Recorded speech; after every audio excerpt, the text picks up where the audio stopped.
Assalamu alaikum. Good morning, my viewers, friends, colleagues, and followers. আমি professor doctor Sheikh Zahid box, paediatric surgeon. আজকে ওটি date ছিল, তো আমি সাধারণত যেদিন যে অপারেশন আমি করি সেই বিষয়ে অনেক সময় একটা ভিডিও কন্টেন্ট তৈরি করার চেষ্টা করি। তো আজকে আমাদের একটা কেস ছিল IHPS, মানে ইনফ্যান্টাইল হাইপারট্রফিক পাইলোরিক স্টেনোসিস। এটা বাচ্চাদের হয়, সাধারণত জন্মের কয়েকদিন পরেই ঘটনাটা ঘটে। আনুমানিক বাচ্চার বয়স যখন 2 সপ্তাহ হয় তখনই বাচ্চা বমি করতে থাকে। বমিটা সাধারণত তীব্র আকারের বমি, নাকে মুখে বমি, এবং ফোর্সফুল প্রজেক্টাইল, মানে বমিটা অনেক দূরে চলে যায়। এবং সাধারণত একটা মানুষ বমি করলে সে আর 2-1 দিনের মধ্যে কিছু খেতে পারে না, তাই এত খারাপ অবস্থা হয়। কিন্তু বাচ্চাদের এই যে রোগটা, এই রোগ কিন্তু বাচ্চা যে বমি করে, এই বমি পরে সে কিন্তু কোনো রকম দ্বিধাগ্রস্ত না হয়েই সে কিন্তু আবারও খাবার চেষ্টা করে, আবারও খায়, আবারও বমি করে, বমি করার পরে সে আবার ক্ষুধার্ত হয়। এভাবেই চলতে থাকে, এটা ভিসিয়াস সাইকেল, একটা চক্রের মতো ঘটনা ঘটে। তো সাধারণত এই বাচ্চাগুলি খুব দুর্বল রোগা প্রকৃতির হয়, কারণ এদের খাবার খেয়ে হজম করতে পারে না, তা আগে এটা বমি করে ফেলে দেয়। তো অনেক সময় বাচ্চার পেটে ঢেউয়ের মতো দেখা যায়, যে খাবার পর ঢেউয়ের মতো ওঠে। অনেক সময় পেটে একটা জলপাই আকৃতির চাকা দেখা যায়, যেরকম আমরা অবশ্য অলিভ বলি।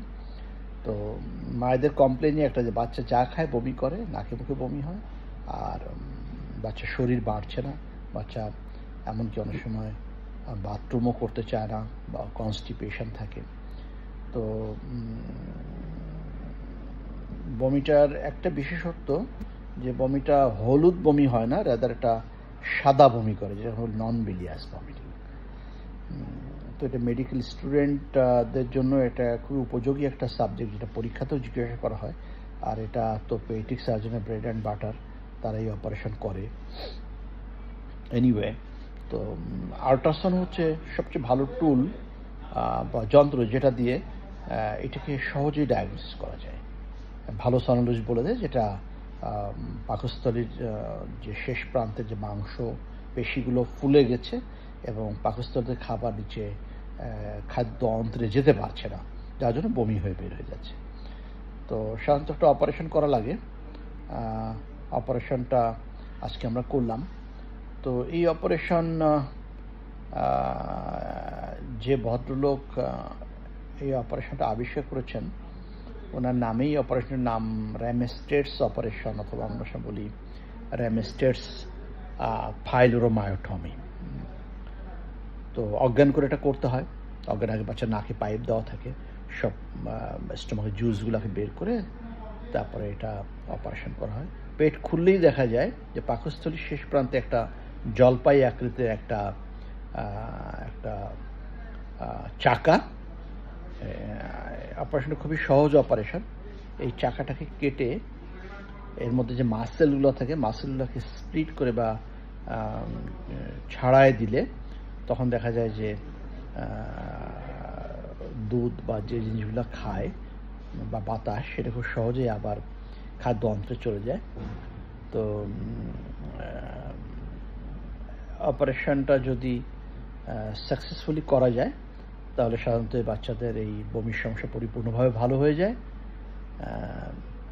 তবে সেখানে সার্জন এক্সপিরিয়েন্স খুব গুরুত্বপূর্ণ, কারণ অনেক সময় অপারেশন করতে যে ওই পাকস্থলী যে ভিতর যে পর্দাটা থাকে, ওটা ফুটা হয়ে যেতে পারে।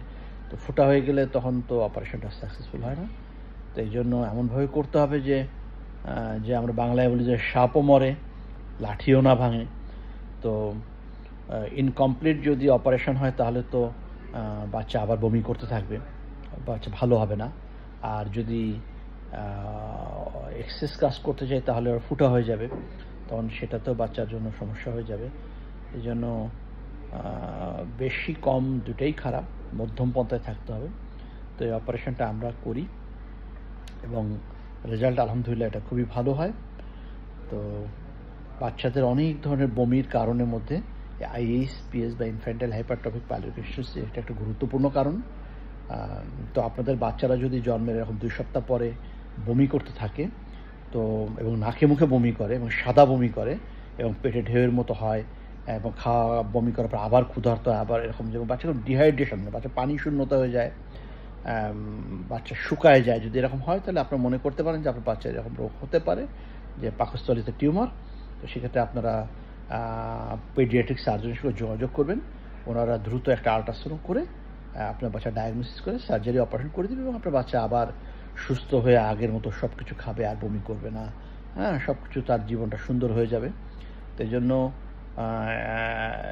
Right incision by the hand of a paediatric surgeon may improve the patient's lifestyle, patient's status. তো